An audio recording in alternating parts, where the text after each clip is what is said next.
భారత అంతరిక్ష పరిశోధనా సంస్థ గడిచినటువంటి 10 ఏళ్లుగా ఎన్నో కీలకమైనటువంటి ప్రయోగాలు చేపట్టింది. అందులో ప్రపంచ దేశాలకు సైతం సాధ్యం కాని అత్యంత క్లిష్టమైనటువంటి ప్రయోగాలను కూడా చేపట్టి ప్రపంచం దృష్టిని ఆకర్షించినటువంటి ఇస్రో ఇటీవల ప్రయోగాల సంఖ్యను మునుపటిలా చేయలేకపోతోంది. గతంలో చూస్తే ఏడాదికి 10 నుంచి 12 ప్రయోగాలు అనేది టార్గెట్గా ఉండేవి. ఎంత తక్కువగా అన్నా కూడా ఏడాదికి 5 నుంచి 7 ప్రయోగాల సంఖ్య తగ్గినటువంటి పరిస్థితి ఎప్పుడూ కూడా లేదు.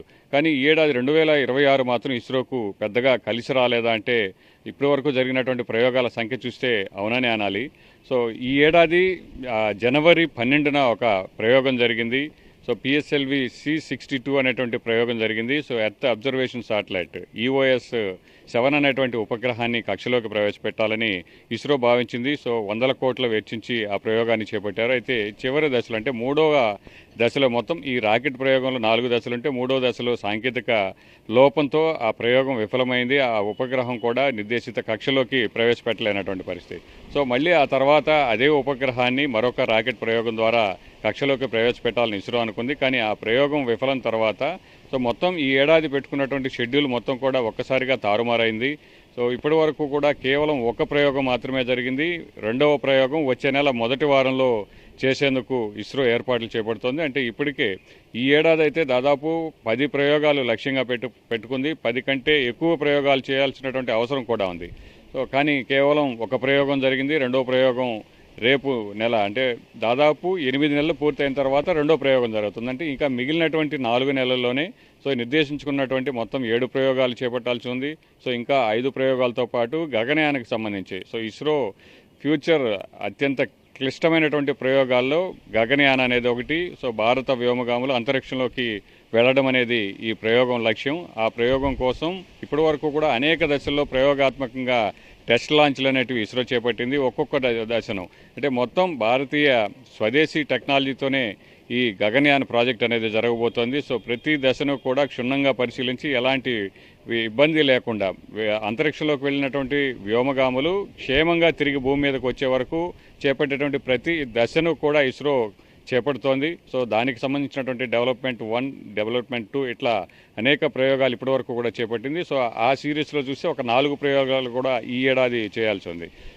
గతంలో చూసాం గడిచినటువంటి 10 ఏళ్లుగా చంద్రయాన్ 1, 2, 3 ఇలా సిరీస్ ప్రయోగాలతో పాటు మంగళయాన్, ఆదిత్యయాన్ అలాగే సముద్రయాన్ ఇలా అనేక కీలకమైనటువంటి ప్రయోగాలు చేపట్టింది. అందులోనూ చంద్రుడిపై ల్యాండర్ను సేఫ్ ల్యాండ్ చేయడం అనేది అంతరిక్ష ప్రయోగాల్లో అత్యంత ముందంజలో ఉన్నటువంటి దేశాలకు కూడా సాధ్యం కానటువంటి విషయాన్ని ఇస్రో చేసి చూపెట్టింది. దక్షిణ ధ్రువంపై ల్యాండర్ను దించడం, అక్కడ ప్రయోగాలు చేపట్టడం, దానికి సంబంధించినటువంటి అనేక వివరాలన్నీ కూడా రాబట్టడం, దానిపై పరిశోధనలు అనేవి ఇప్పుడే జరుగుతున్నాయి. ప్రపంచ దేశాలు కూడా మూన్పై చంద్రయాన్ 2 చేపట్టినటువంటి ప్రయోగం ద్వారా అక్కడ నీటి జాడను గుర్తించి ఇస్రో అత్యంత క్లిష్టమైనటువంటి ప్రయోగానికి కూడా శ్రీకారం చుట్టిందంటే ఇస్రో చేపట్టినటువంటి చంద్రయాన్ 2 ప్రయోగం ద్వారా అక్కడ నీటి జాడలు ఉన్నాయన్నటువంటి విషయం భారత్ చేసినటువంటి పరిశోధనల ద్వారానే తెలిసింది.